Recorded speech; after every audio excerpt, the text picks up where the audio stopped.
Gentlemen,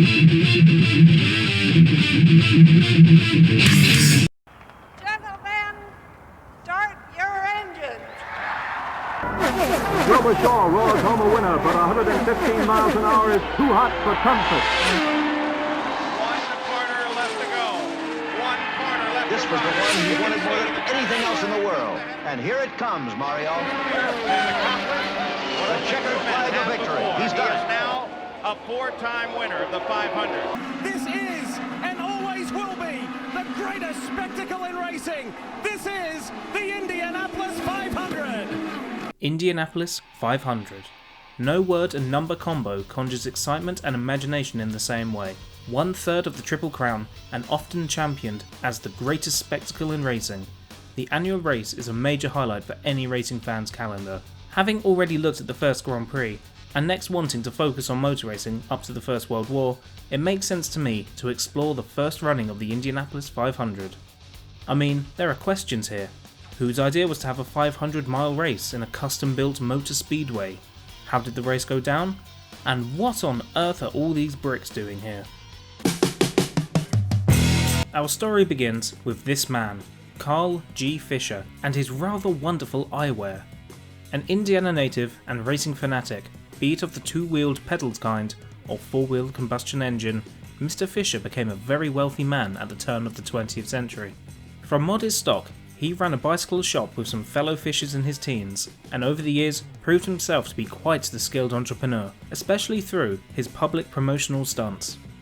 The business grew, and around the year 1900, he and genuine speed king Barry Oldfield went into partnership to found the Fisher Automobile Company in Indianapolis, supposedly the first ever car dealership in the United States. I don't see why the automobile can't be made to do everything the bicycle has done. Well, Carl, just how right you were. Having done alright off bicycles, his fortune came thanks to the automobile. In 1904, Fisher was approached by the patent holder of acetylene headlights. You know, these things. He took them up on the offer, and my word, what a good decision. Like proper American dream stuff.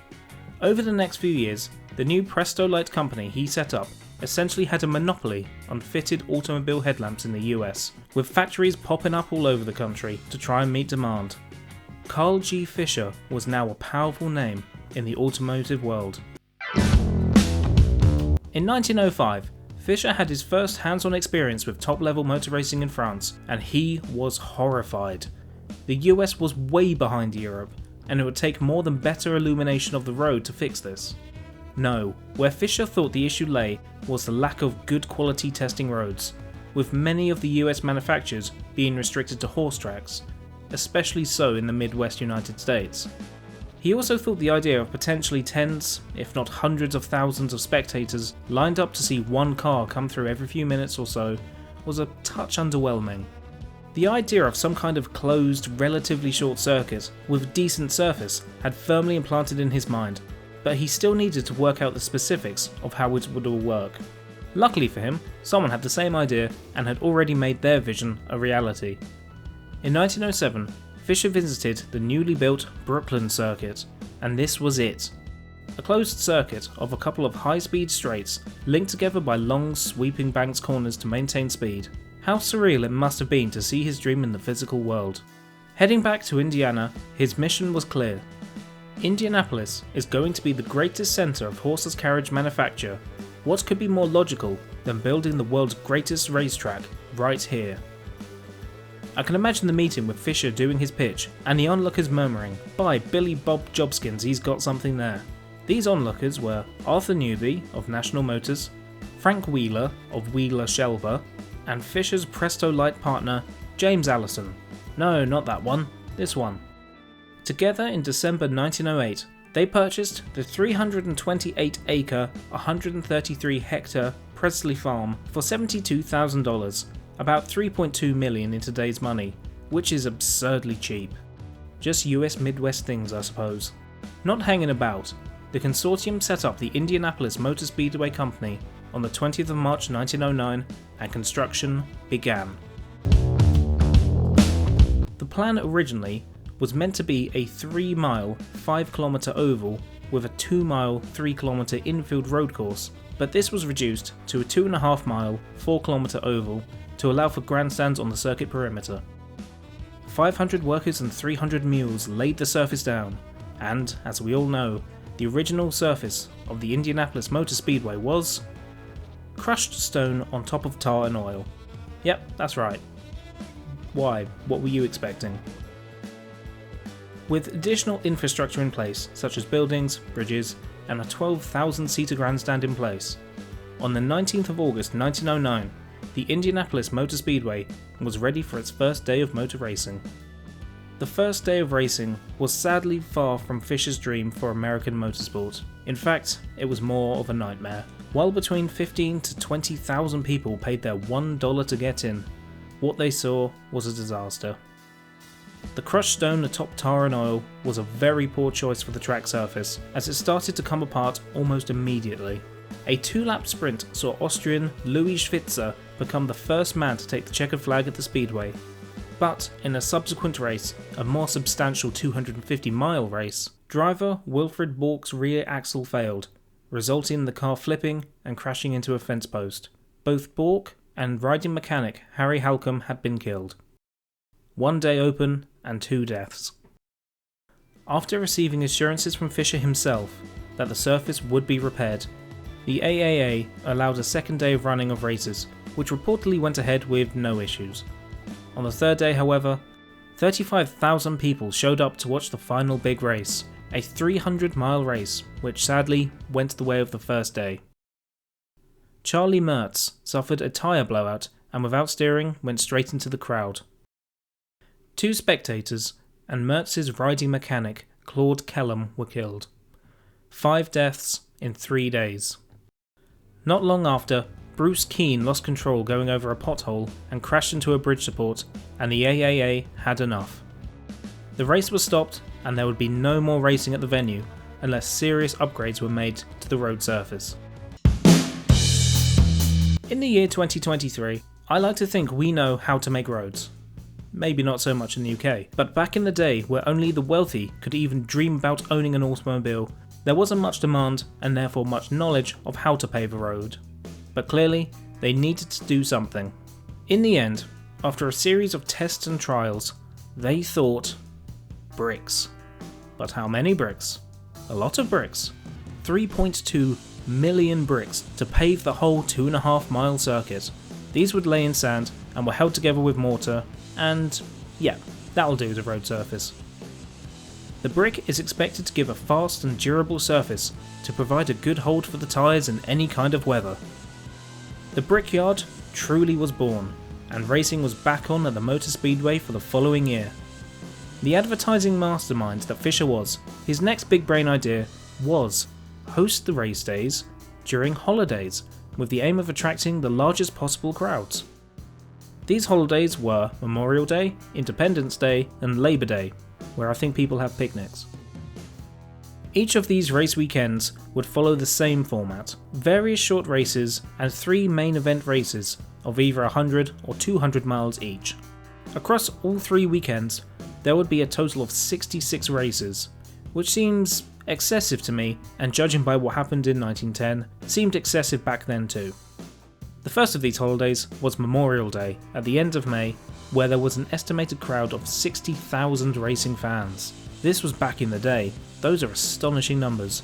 Remember, their peak was 35k in 1909. But that would be as good as it gets that year, with spectator numbers dropping for the subsequent holiday events. Knowing they were onto a good thing, but had potentially oversaturated Indianapolis with motor racing, the Fisher-led consortium had their final big idea. Instead of holding lots of different races, how about just one huge race with a huge prize purse? They decided that this race would be run over 500 miles during the Memorial Day holiday, as this was when they saw their highest footfall. It was announced that on Tuesday the 30th of May 1911, Indianapolis would host the first International 500-mile sweepstakes race. Maybe work on the name next, fellas? The single event idea paid off almost immediately, as 46 teams and drivers paid the $500 entry fee, $1 per race mile being the Speedway's MO, and the first official running would be held on the 1st of May. That's right, the month of May format was in place right from the very start. On the 27th and 28th of May were the qualifying runs. No 33 car limit back then, and these runs would not influence the setting of the grid in any way. No, this was qualification by its literal definition. There is a speed requirement you need to fulfill to gain entry to the race. A slightly strange way of doing it, drivers would need to cover a quarter mile of the main straight in 12 seconds or less from a flying start. Fair to say they refined their way of doing this over the years, but present then as it is now, each driver would have 3 attempts to qualify. This 12 seconds would give an average speed of 75 miles an hour or 121 kilometers per hour, which is a pretty low bar to clear, and in total, 40 would compete in the First Indy 500. Tuesday, 30th of May 1911. An estimated 85,000 spectators showed up for the 10 AM start. Now, this seems like a good time as any to share this with you. The list of refreshments from the day.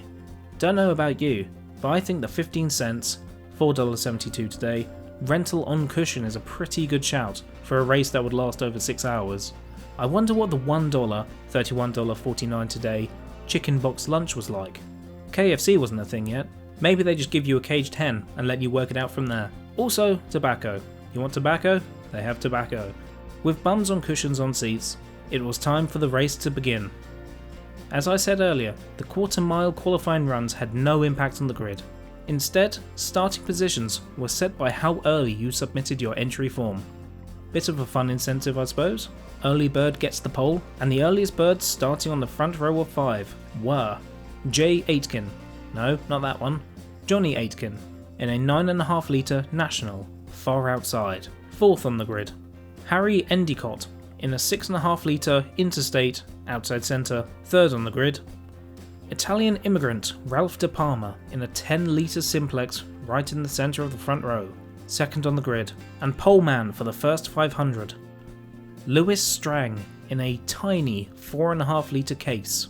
Those of you paying attention may notice that the front row of 5 only contains 4. This is because, while Strang was the first to get the paperwork sorted and started on the inside centre, on the far inside was the pace car, driven by none other than Fisher himself, who would lead the field round and peel off to let the race get underway for a flying start. This is the first recorded usage of this kind of start, which was decades ahead of what was happening in Europe. We were still doing rally-style staggered starts. Fisher, you genius. Although this did mess up the rows a bit. 5 cars per row, 40 cars, that sounds like 8 rows of 5 to me. Very neat. But with Fisher taking up a place in his Stoddard Dayton, this means there was an additional row 9 of just one, Billy Nipper, in a 3.7 litre Benz. The row of shame. Should have been a bit quicker dotting the I's and crossing the T's. With all 8.2 rows ready to go, confusingly, a red flag was flying. Let's just pretend it was green, because that's what it meant. And the race was go. Leading the first lap of the First Indy 500 was Aitken in the National, but this wouldn't last long, as he was passed on lap 5 by Spencer Wishart, who made his way up from 11th in his 9.5 litre Mercedes. Because the starting order wasn't determined by speed, there was a lot of jostling for position in these early laps, as the field shuffled the lower starting faster cars to the top and the higher starting slower cars to the back. Wishart would only leave 5 laps before he was then passed by David Bruce Brown. Started 25th in his 9.5 litre Fiat, Bruce Brown would be the early pacesetter in the race. The video after this one will be looking at motor racing from the years 1907 to 1914, and we'll get more familiar with this young man. Just know that, at the age of 23 when this race was run, he was already a known name and major race winner. He was arguably the state's hottest prospect for the future, so would have been coming in as one of the favourites. On lap 12, sadly the 500 would claim its first soul. Arthur Greiner, who started right at the back on the 8th row. His Simplex lost one of its wheels, making him lose control. Nothing to keep a driver or mechanic strapped into the car in those days, and both were thrown out. Greiner was lucky and only suffered a broken arm. However, his mechanic, Sam Dixon, was thrown into a fence and was killed instantly. He would be the first of 58 people killed in the Indy 500 across its history. Around the halfway mark, Ray Haroon took the lead off Bruce Brown. Haroon was a 3-time race winner in the previous US racing season and will be later recognised as that season's champion when a point system was retroactively applied to races from this time. He, like Bruce Brown, started on the 6th row, and I hope the crowd enjoyed the battle between the Fiat and Haroon's Marmon, nicknamed the Wasp for its yellow colour and pointy tail. Very much a unique entry, the Wasp had no riding mechanic, as it had a mounted rearview mirror instead. Moving into the final quarter of the race, Bruce Brown had dropped back, and Haroon now found his lead under threat from Ralph Mulford, who would take the lead whenever the Wasp came into its nest, pit box. Now, it's in these latter stages where there is a conspiracy theory, wouldn't you believe it? During one of these Haroon pit stops for a blown tyre, it has been reported that Mulford may have gained a lap on his race rival as the stricken Marmon made its way safely and slowly to the pits for repair, and therefore Mulford would have been miles ahead, literally, even after he'd made a stop himself. Judging by the sources I've looked at, these claims seem tenuous, and the first reports of this potential timing and scoring mistake came many, many years later, so I don't think there's much to this story. People trying to make historical events sound a bit more interesting, even though they don't have all the facts. Bit like the Bible. After 200 laps and 500 miles, Ray Haroon took the least enthusiastically waved checkered flag to become the first ever winner of the Indy 500, taking home the $14,250 main prize, and the yellow Marmon Wasp became an instant legend of the speedway. He and the car completed the race in 6 hours, 42 minutes and 8 seconds at an average speed of 74.6 miles an hour, or around 120 kilometers per hour. Sounds pedestrian to us today, but look at these cars. Wouldn't fancy driving one of them on the motorway at the speed limit. Mulford came home a minute 43 after the winner, and third was the David Bruce Brown 10 minutes later. That's what it says in the official results, but there is another fella who I think is a bit forgotten in this story. Cyrus Patchke. In the world of F1, it is recorded in the results if a drive is shared. Doesn't matter if driver B only did a lap, both drivers will get credit. This wasn't the case for the 1911 Indy 500, as you won't find Cy here anywhere in the box scores, despite being the official relief driver for Marmon. Yes, both Joe Dawson, who finished 5th, and race winner Haroon didn't actually race the whole 200 laps, as Patchke had briefly had stints in their cars. Therefore, while Ray Haroon is applauded as the winner of the first Indy 500, I see it as a shared drive, a win between him and Patchke, and I think the latter deserves this recognition. And that is the story of how the Indy 500 came to be. The event was a roaring success, as proven by the prize pot being doubled for the next year.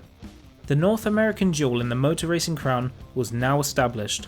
All the traditions would come later, of course. 12 rows of 3, drinking of the milk, lifting the Borg Warner, etc. But what of the founder, Mr. Carl Fisher? Money! Money! Money! He made lots and lots of money. Not only from the speedway, but also his highway projects, and his development of a Florida mangrove swamp into Miami Beach. Yeah, what a guy. What else did he get up to?